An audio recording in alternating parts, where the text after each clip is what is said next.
Hello, YouTube, and welcome to another Flames of War Battle Report. As always, I'm your host, the Duke of Toast, and today's battle report is going to be between the Welsh and Germany. As always, this particular one is going to be a little bit different. It's going to be a 2005 point game. I'm trying to help Steve prepare for a tournament that's happening in a couple of weeks, if I'm not mistaken. So that's why the bump up in points. As always, we're playing at Battlezone Comics. Great place to play, and you should totally come on down. As always, there's Steve, my opponent. In particular, today we're playing Surrounded Scenario, and it has night fighting. So here's the board / deployment. What you see is what you get. You've got a couple of forests, you got a couple of buildings, town, bombed out center of the road. So yeah, let's go on to army composition. So for Germany, we got 4 Stugs in the forest there, 1 captured Allied Sherman tank, 2 anti-aircraft guns, I believe they're the 2-centimeter ones, 1 platoon of infantry, grenadier squad, 1 platoon of Pack 40s. They actually popped out in ambush before I took this picture. On the other side of the table, you have another Pack 40 squad, another infantry squad that's guarding the objective. My heavy artillery squad, 15-centimeter guys, really awesome. My machine gun platoon that's in the forest. And in the fields there, you have 1 infantry squad, and then you have infantry artillery in the same field, I guess. And then in that house, I have my first IC and second IC.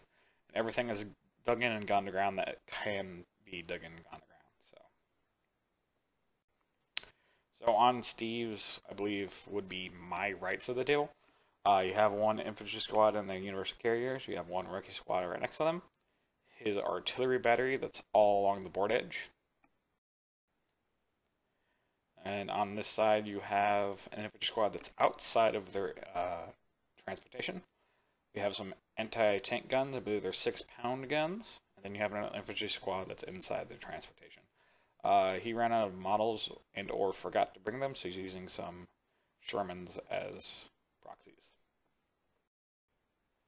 On the other side of the table, he has 2 squads of the exact same compositions with 2 Fireflies and 2 Cromwells inside them, and the observer team from the artillery.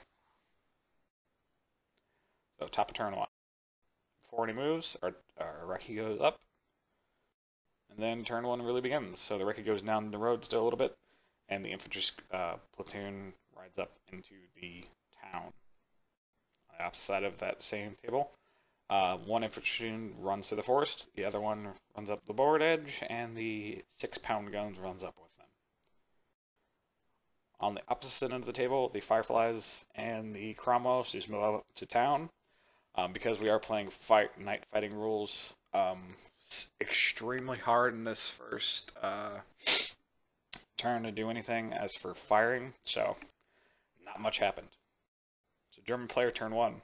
Again, because of night fighting, can't really move that much, so the Stugs just came out of the forest, really. Positioning wise, the commander Stug that's first in line there should have just slightly came out of the forest, so all of them could have fired. But what you gonna do? The Allied captured tank there just moves up towards the crossroads. Top edge of this picture, you can barely see it. The anti-aircraft goes up that way. They all shot towards... Everything on this side of the table shot towards the tanks and didn't hit anything or couldn't range in. On the opposite side, my heavy artillery battery just turned to face, which reduced their firing, but again, due to range in, really couldn't do anything. So top turn 2. Top turn 2. Also forgot to mention I moved 1 of my squads up into the forest. Top of turn 2 here, both his squads of infantry came up. 1 disembarked. AT guns disembarked as well. That's going to be really nasty. Combined fire between all those guys is going to be really, really rough. On this side, the machine gun platoon, infantry platoon, as you can see, disembarked. 2 of them got in the building, and the rest were outside. Recce squad over here moved up to assist in the middle of the board. They're in this particular point, they're going to be assisting the guys in the forest. So combined fire between the Recce squad and both the infantry squads just kind of wiped out my infantry. They took the forest. I backed off, trying to save a point at least. But as you can see in this particular picture on my turn, morale was really low for that squad, so they just ran away. So that's 1 point for the Welsh. So combined fire between the Stugs, the Pack 40s, and the Sherman just obliterated this one squad. And on the opposite side of that road, same story. The Stugs on this side and the direct fire from the artillery destroyed this squad. Stormtrooper moved everybody back towards the objective, since that flank is secure now. My thought was I have enough machine guns. I have my anti-aircraft gun as well, so I can pin/kill whatever I want at this point. Now, in this particular picture, it's kind of hard to tell. The combined fire between the machine gun platoon and the infantry platoon killed 2 stands of his MG team, as well as my machine gun platoon also bailed one of his Recce units. And Stormtrooper goons again, I just had my Pack 40s move around the forest. So top of turn 3, all he did was moved everybody up into the forest, more or less, and then he dug in and gone around everybody. Recce over here sought to get some revenge, and did. They moved over and fired into my machine gun squad and killed only 1 stand, unfortunately. And the 1 MG platoon, stand, that's outside the building, dug in.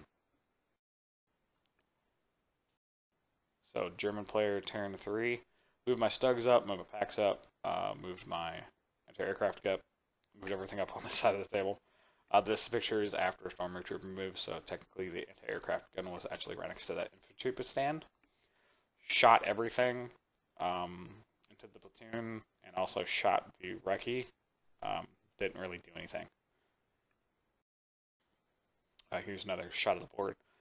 My infantry platoon that's behind the heavy artillery battery that's in the center there, they decided to go observer hunting. Yeah, I just did it because I wanted the observer to die, so the only other people who could spot that side of the board was relatively contained. My Pack 40s just ran as much as they could around / through the forest. My artillery battery itself turned to face the opposite side of the board because everything else is dead on the one flank. And that was it. Nobody else really moved. However, the machine gun platoon right there did get a golden BB, as Steve says, and did bail one of the Recces. And I believe that was it. So, Welsh player turn 4. Finally, night fighting's over, so we did get our planes in. Believe that this is a Hurricane, if I'm not mistaken. It has rockets, cannons. It's really nasty. Came in, went towards the artillery, which is the biggest target on the board, but didn't do anything. I think that he prioritized the guns in particular, but did so many hits to all of them that everybody got it, everybody got hit multiple times, and most of it was on the platoon stands, and I saved everything, if I'm not mistaken. On the opposite side, not so lucky. He ranged in, as you can see over there, earlier in the game with his artillery. Didn't do anything that particular turn, but then ranged again on the Stug platoon and got 3 of the Stugs, the Sherman, the anti-aircraft, and the infantry stand for the Pack platoon, and only killed the Sherman and bailed one of the Stugs, so that is another kill point for him. The rookie came up and just machine gunned the crap out of the Pack 40s, trying to get another point, but unfortunately could not finish the job. So here is another shot. I believe this is actually the ending shot of the game. All I did was, I believe I moved up with my platoon towards the observer that ran away, and moved up a couple more guys, and that was about it. So yeah, it was a 4-3 victory for the Germans. Steve just really conceded because at this point, all I had to do is wipe his 2 platoons out and it would be over. So he just conceded. So good sportsmanship on both our parts. So yeah. Again, 4-3 Welsh, or excuse me, 4-3 German victory. Personal record is 2-2. Not so bad for being a beginning player. Only thing retrospectively that I could have done better would be positioning of my tanks. And I think that's about it. Really, everything else was fine. I didn't get too overzealous. Okay, I played very, very defensively as I should have, and got lucky essentially.